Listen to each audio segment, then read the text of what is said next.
So now I'd like to analyse those results that we just took, 4 volts, 8.5, 2.5 of the 3 voltage drops across each of the resistors in our series circuit.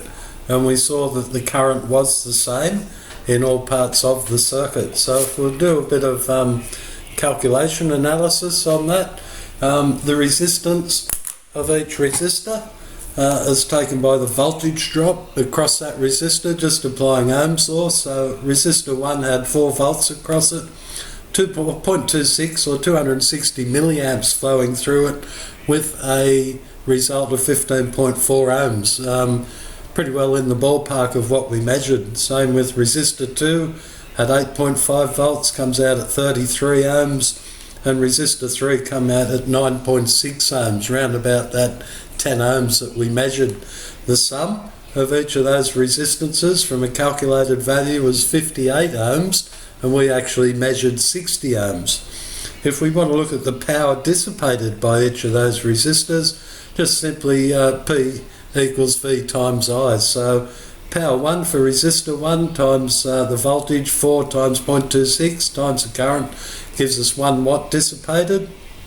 Power 2, 2.2 for resistor 2, and power 3, resistor 3, 0.65 watts. So the total power of the sum of those individual power dissipations by each resistor, which comes out at 3.85 watts. And we can always prove that by doing the total power equals the supply voltage times the total current in the circuit. So 15 times 0.26 was 3.9 watts. But if we had such a problem where we had to reduce the total circuit current by down to 80%, say, so the total current in the original circuit needs to be reduced to 80% of its original value.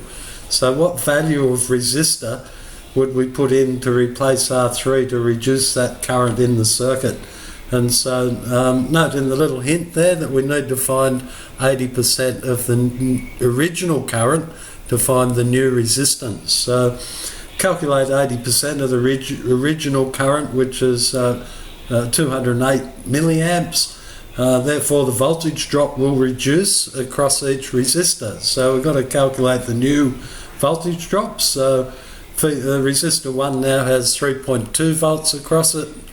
Resistor 2, 6.9 volts, and resistor 3 would need to have 4.8 volt drop across it to reduce this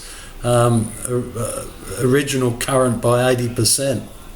So therefore the resistor 3 value, we just transpose Ohm's law, R equals V on I for resistor 3. So the new voltage drop of 4.8 volts divided by the new current gives us a resistance of 23 ohms. So we'd need to put a 23 ohm resistor in there instead of a 9.6 or 10 ohm resistor that we originally had. Again, we can prove that. We can just see over here the total power dissipation is reduced to 3.15 instead of 3.85. So we've had a reduction in current, so less power being dissipated. And the new total circuit current is the voltage divided by the new resistance, which would be 0.21 amps. So that's around about that 0.2 up there, the 0.21 amps, 208 milliamps, 210 milliamps that we calculated. So basically proven by that experiment there that the total resistance in a series circuit is the sum of the individual resistances. That's valid.